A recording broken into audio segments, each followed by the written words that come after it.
Hello and welcome to another episode of Earth911's Sustainability in Your Ear, the podcast conversation about accelerating the transition to a sustainable carbon neutral society. I'm your host, Mitch Ratcliffe. Thanks for joining in. Let's talk about water pollution. Some of the dirtiest plastic polluted waters lie at the heart of major cities, in ports, marinas, and where wastewater enters the environment. They're hard to keep clean because of the constant activity that adds new waste to these waterways. And the work of cleaning up is wet, cold, and dirty, which makes port and marina cleanups an ideal job for robots. Our guest today, Michael Arens, is the co-founder and CEO of Clean Earth Rovers, a Cincinnati, Ohio-based startup that makes two robotic devices for cleaning and monitoring coastal waters. We'll talk about the devices, the rover that can collect up to 100 pounds of waste during an 8-hour shift, and the data pod, a water monitoring buoy that sends data to a mobile app. We'll also cover how the company started, its WeFunder campaign, and where the first orders for rovers and data pods will be deployed. You can learn more about Clean Earth Rovers at cleanearthrovers.com, all one word. That's cleanearthrovers, no space, no dash.com. Welcome to the show, Michael. How are you doing today? I'm doing great. How are you? I'm doing well. Thank you for joining me on the show. We met back in December and started talking about Clean Earth Rovers. It was a really interesting conversation. I wanted to get you on to talk about it now that you're doing your WeFunder campaign. But first, tell us about your background. How does somebody become the founder of a robotics company focused on cleaning up ports and marinas? Thank you. No, I'm excited to be here. And also, I think to answer that question, it's a little serendipitous, right? I grew up in the Midwest, very far away from being connected to the oceans, and seeing these issues that we're now trying to solve with Clean Earth Rovers firsthand. And so I was actually inspired to dive into this as a senior in high school at a Jesuit high school in St. Louis called DeSmet. And right before graduation, one of my classmates gave his final public speaking topic on ocean plastics. And I've always been passionate about sustainability, but I was very upset that as an 18-year-old, for the first time, I was just hearing about this major world issue. Mm-hmm. And so I had always also known that I wanted to do something with entrepreneurship. And at the time, I had different ideas for things that I didn't think were really going to impact anybody. But I really wanted to find something that I was passionate about, and that kind of fit that mold. And so going into my undergraduate at Xavier University, I jumped right into an entrepreneurship and management major. And from there, just started utilizing the resources around me in the university setting and in the Cincinnati startup community to help grow this idea. And that's kind of where we've gotten today through that. So you saw business as the way to exercise that passion, but why particularly robots? Did you study robotics or work with robotics experts along the way? No. So I had never, I think at one point, actually, my freshman year of high school, I had attended one or two robotics clubs meetings, but prior to that, had no experience in engineering, no experience in robotics. And when I kind of looked at the problem and looked at who was out there and what they were doing, it just didn't feel like it was going to be efficient or effective enough to actually tackle such a major issue. And so the original idea for Clean Earth Rovers was we were going to build these ginormous autonomous vessels to go and clean up the Great Pacific Garbage Patch. And, after long pathways and business stuff, you realize it's probably not as feasible as you think. But, even kind of tying it back to why robots, right? It's such a massive issue that can't be managed by hand. We can make dents in it. We can make improvements in it by hand, but to really, start knocking away big chunks of the problem, we have to find a way to automate it somehow. And I think robots is a good way to do that. So when we first talked, you described the rovers as a Roomba for coastal waters that automates water management. Mm-hmm. How much? So the obvious question: how much does a Roomba for a waterway cost, and what do they filter? So right now we're charging anywhere from $15,000 to $30,000 for our rovers, and that's based on the application and the use case that you're looking for. Mhm. So our rovers are not just for plastics and trash. They do a great job of collecting that, but they can also collect algae, dead fish, oil. They can do advanced water quality data sensing, and they can even do remote facility and site infrastructure inspections. So it's really the way we're starting to look at it is a versatile autonomous application for solving all these different pollution or disaster response needs for coastal municipalities. Well, and I think that's what's really interesting about this is it ends up being kind of a multimodal solution. You also mentioned surveillance, just the fact that you keep an eye on a marina or a waterway with one of these devices too. Mm-hmm. So another obvious Roomba metaphor question is, in a marina in particular, with the slips and all the corners and dead ends that you have, can one of the rovers get stuck there, or does it know how to get out? It does know how to get out.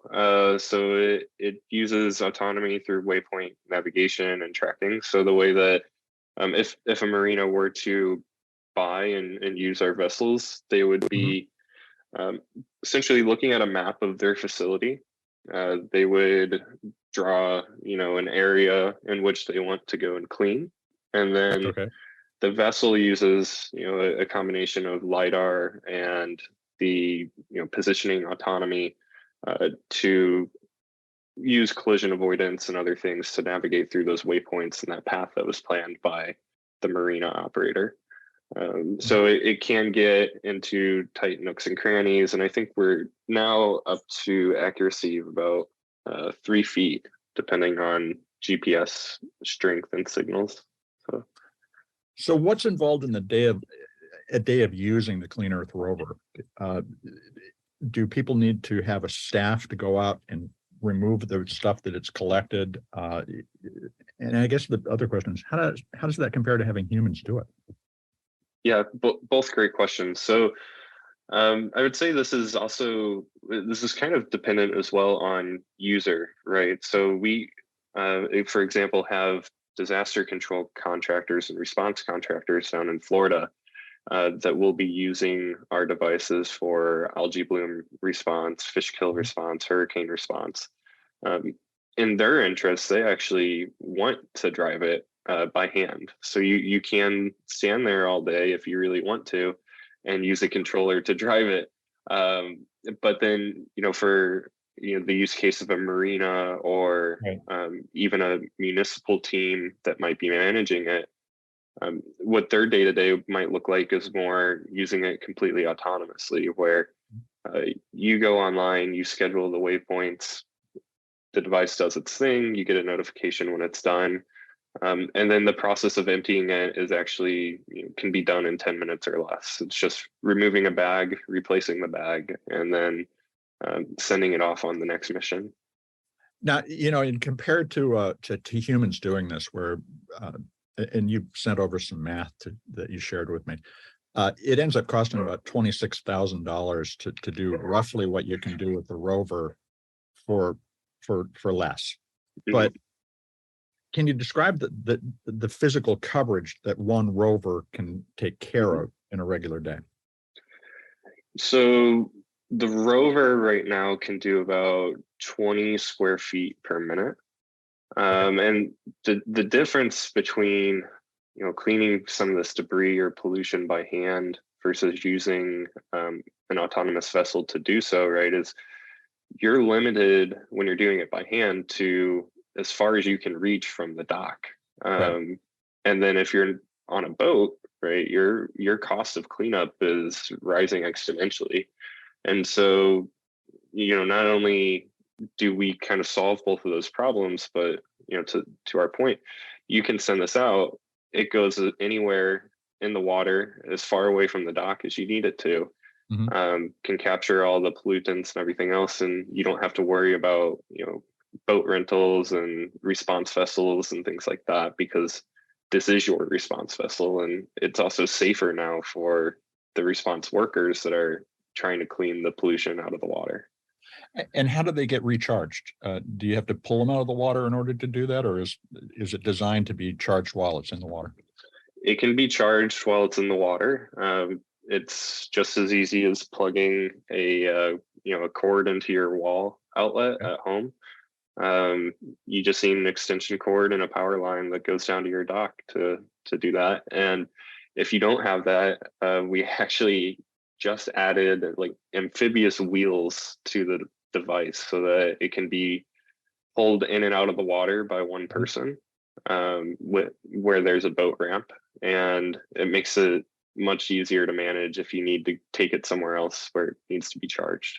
And tell me a little about the data pod, which is a buoy that collects data, obviously, but what does it tell the user, and how can they use that information? No, that's a great question. So Clean Earth Rovers really has kind of two sides of our business. And although we are called Clean Earth Rovers, we actually start our value proposition offering with this data solution, the data pod. And what that does is it is a small scale, low cost Internet of Things buoy that enables water quality monitoring programs to completely automate their monitoring systems. So right now, by and large, most monitoring programs are sending people all around the city, down to the shorelines, to stick a sensor in the water and write it down in a notebook. It can be more efficient than that, and that's what the data pod is trying to do, is create a scalable solution where you're not spending $15,000, $20,000, $40,000 on a buoy just to get the data points you're looking for, but instead you're only spending a couple $100s a month. And so these buoys help monitor temperature, dissolved oxygen, oxygen reduction potential, conductivity, pH, and turbidity. And for any sensor that we're not able to provide on our data pod technology, this kind of ties back into the rover technology. We're able to equip that with more robust metrics like chlorophyll or TSS or things like that. And you mentioned turbidity, which would be an indication of how densely polluted the water is. Yes. Yeah. So a lot of these metrics will react with each other. And because of how they correlate, you can actually know if something like an algae bloom is taking place. You, to your point about turbidity, can see how foggy or unclear the water is because of the either nutrient or sediment or whatever type of pollution is there. And what that really allows us to do is it takes on our user interface or our data dashboard, takes all these metrics into consideration, how they work together. And then it actually notifies the user when we believe there's a pollution event happening or there's a concern with the water. So we're not just building out the infrastructure of data, we're also helping you kind of automate the process of seeing what's going on. So could the combination of the rover and the data pod tell you, for instance, that you were at risk of an algae bloom because there was too much nitrogen in the water? Yes, it could. Especially, to my point about the rover, right? If you wanted it monitoring nitrate or phosphate levels, and especially even chlorophyll levels, you'd be able to absolutely tell that with the combination of dissolved oxygen and turbidity and ORP, all the differences in the water chemistry that are creating and causing an algal bloom. And that might be, a way for us to then say, we believe there's an algae bloom taking place. You should, close the shoreline, take water samples, see if it's toxic, take all those further future next steps. So you've announced that you've got some early customer orders for about $300,000 worth of equipment. What kinds of organizations are customers? Are they primarily city or port managers that are trying to clean up public waterways, or are industrial companies thinking about using this to monitor where they might have outlets to the environment?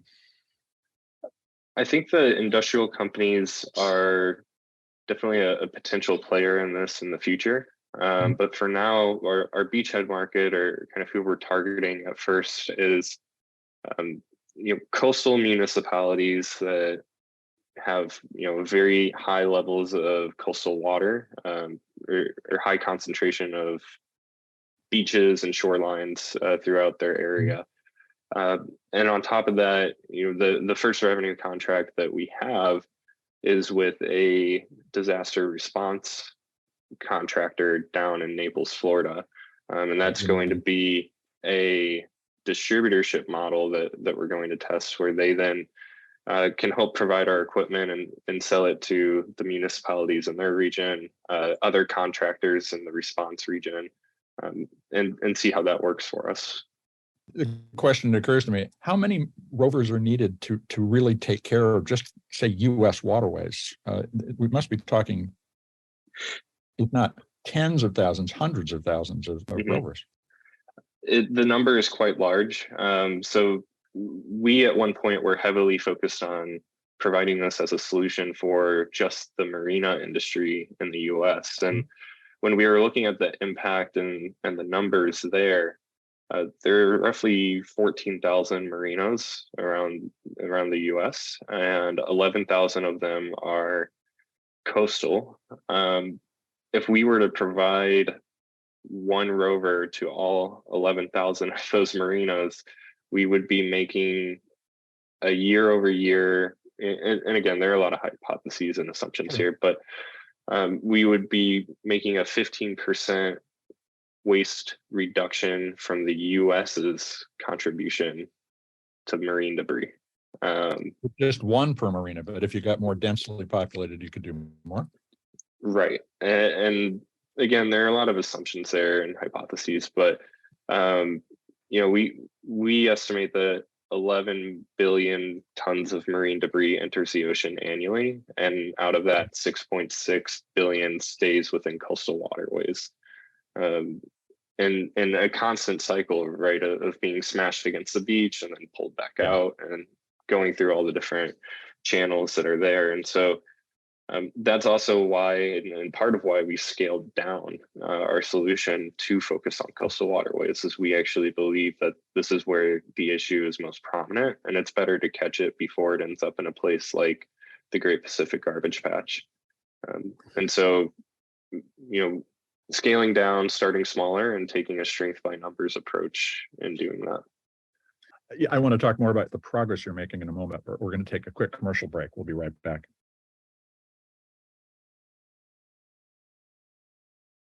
And we are back to continue the conversation with Michael Arens, co-founder and CEO of Clean Earth Rovers. Michael, this is an example of an Internet of Things device for the environment. And we're hearing a lot more about the role of technology in addressing all of the problems that we've created for ourselves, from pollution to climate change. What's your assessment of where we are in the evolution of the Internet of Things, wireless coverage, robotics technology? Has it changed our potential to use machines to clean up the human mess? I think it has. I think that we've come a very long way, and just the past 15, 20 years with things like robotics and autonomy, where not just from a technology standpoint, but also from a societal standpoint, we're at the point where we're ready to accept the idea that robots can do things sometimes better than we can. And I think that with looking at issues that are as big as marine debris or coastal water management,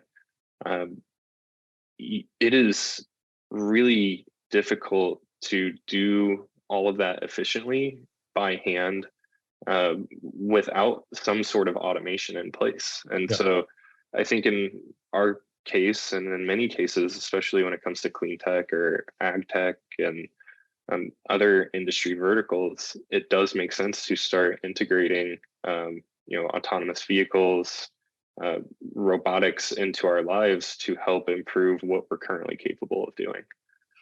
I don't get the impression that and I live in a port city, so I'm familiar enough to make this statement. I don't get the impression that humans are doing a lot of this cleanup manually anyway. Do you see an emergence of spending by cities, by industry, and so forth to begin to address this problem? I mean, is the funding going to be there to begin to put enough rovers out there to make that 15% difference?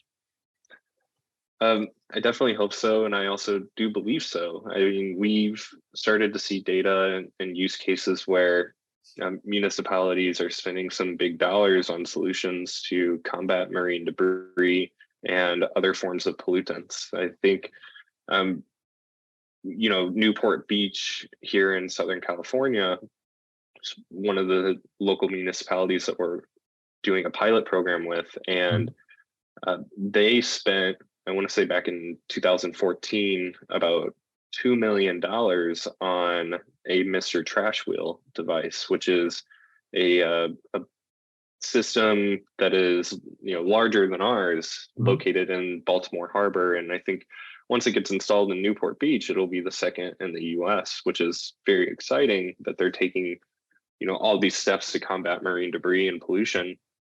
But it just shows and kind of continues to validate that what we're doing, one, it creates a lot of economic losses and damages to a number of different industries and sectors. And because of that, these municipalities are starting to find ways to mitigate and manage the problem as it increasingly becomes worse. Do you find that there's funding emerging for cleanups through, say, the National Oceanic and Atmospheric Administration or state governments, or are there NGOs out there? In other words, are there ways that we can organize to put this funding to work? There is. I see a lot coming from NOAA. NOAA has a marine debris grant program that typically gets issued, I believe it's at least annually. And that is a couple of $1 million that they're allocating every year towards this. I would say right now, the biggest lead is nonprofits that are trying to take this up.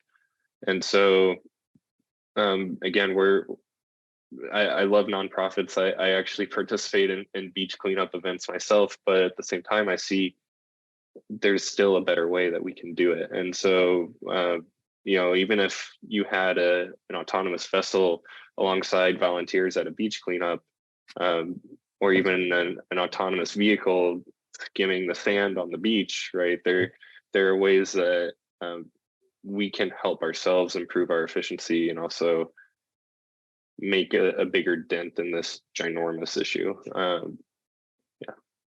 Well, I want to turn to how you've grown the company, and which leads to some interesting questions about funding that solution we were just talking about. You started Clean Earth Rovers in 2019 with David Constantine and have raised about $250,000 in financing. You're going to market, you've got the product out there, and now you're doing some new fundraising on WeFunder, which is a crowdsourcing platform. Why is crowdsourcing the right way to go for you guys right now? I think there's a number of considerations that ultimately led us to crowdfunding. It is a little non-conventional or non-traditional when you look at startup-based financing and venture capital. But when you look at right now the macro economy and kind of what's going on, especially in venture capital or VC space, it's becoming a lot harder, especially for early stage startups, to raise the money that they're looking for in the traditional practice of fundraising. And so that's part of the bigger consideration. But then the other piece of it is, we are a social venture, right? We started Clean Earth Rovers because we want to make impact. We want to change the way that we are currently managing some of these major issues and better people's lives. And so I think that also plays a big role into why we opened this up on a crowdfunding campaign, is because now our family, our friends, our customers, people who are not angel investors and venture capitalists can actually get involved in supporting this and investing in solutions that they believe in. And so kind of democratizing that for more of the broader community that we've interacted with and that has supported us, I think was important. And it's proven to be successful so far. And we're making good headway on our campaign right now. So what will you do with the $250,000 if you succeed in raising it? $250,000 will go towards probably some intellectual property protection, Okay. We'll use it to continue to build out hardware, starting to build inventory, starting to make improvements. And then also we do have some early stage team members that we've started to hire on that will continue to need support. So Sure. team support, human capital, those types of things. If the orders take off, will you need to raise more money, or are you basically looking at being able to grow organically on sales? There's a chance that we'll still need to raise more capital, but I believe that we can also grow organically at the same time. And one thing that's interesting, and we'll be validating this model over the next 12 months with the distributor, but that gives us a lot of capital upfront on those sales that we do, which we're then able to pour back into building out the data side of our business, which is a recurring revenue model, a data as a service model. And so because we're getting a lot of cash flow upfront on our rover sales, and then we're pouring that back into a recurring revenue stream, I believe that would enable us to grow quite efficiently and also maybe even bootstrap this moving forward. So the question that occurred to me as I was preparing for the conversation is, how can we, as individuals, potentially participate in solving this problem? And by the way, folks, just as a matter of disclosure, I did put a small, very modest investment into the WeFunder campaign. So disclosure, I have a conflict of interest, but it's an important discussion to have. Could we set up a nonprofit or regional nonprofits to collect enough to populate waterways with rovers and monitors so that we're doing a better job of managing our waterways? Yes. I think from a personal standpoint of how people can get involved, how they can help combat this problem, like I said, I encourage people to join beach cleanup events where they can. I encourage people to take steps at home to reduce their plastic footprint and things like that. And I think as well, nonprofits and community-based events and organizations are going to play a huge lead in helping us grow. And we've already started to see that as well with some interest from a couple of different nonprofit groups around the country that are looking to do some work with us. So if one of our listeners wanted to start a cleanup program, what's your advice for doing so? I would reach out to your local municipality and maybe even consult with a couple existing nonprofits that are in your area. There's a pretty clear pathway that's been carved on that process and how to do it. And they will happily help you work through that, get the right permitting, set up the community event, get the sponsors for it.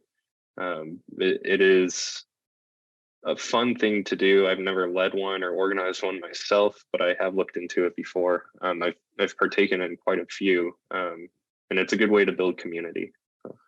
So the next step beyond those nonprofit efforts would be if somebody thought, I'd like to clean up waterways as an entrepreneurial activity. Could they buy a fleet of rovers from you and manage that on behalf of a set of customers? Or is that something that conflicts with the way that you go to market now?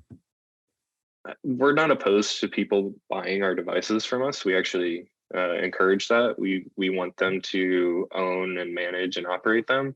But there probably would be restrictions to some extent or manner of renting them out, leasing them out, unless they were a certified distributor or service provider. And that is one thing that we've talked about is it possible not just to have distributorships, but also a service provider network where we have people that are not reselling them, but are reselling them as a service, and we get a commission or base pay off of each service that they provide. Right. So you could, for instance, let them mark up your monthly data reporting capability or provide them a discount so that they could mark it up to make the profit. Okay. Well, so when is the WeFunder campaign going to close?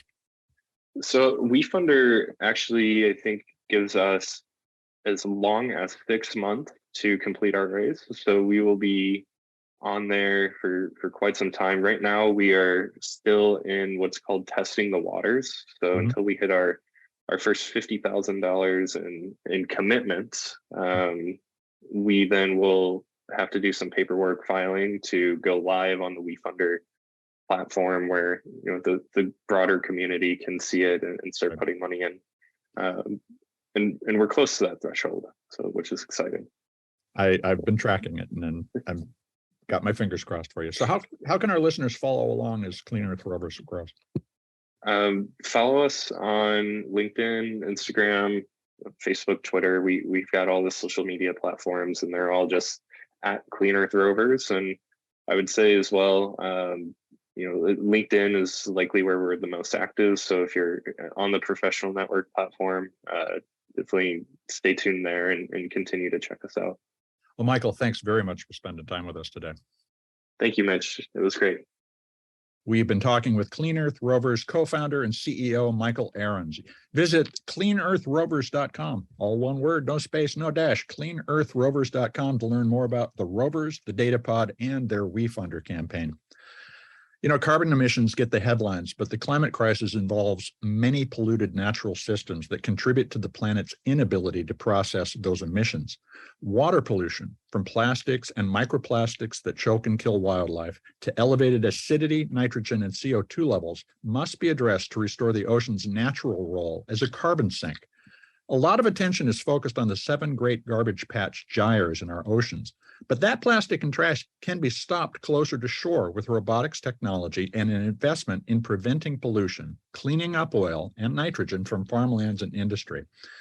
Clean Earth Rovers represents a way to do that cleanup work that, frankly, just goes unaddressed today. So what can we do in our communities?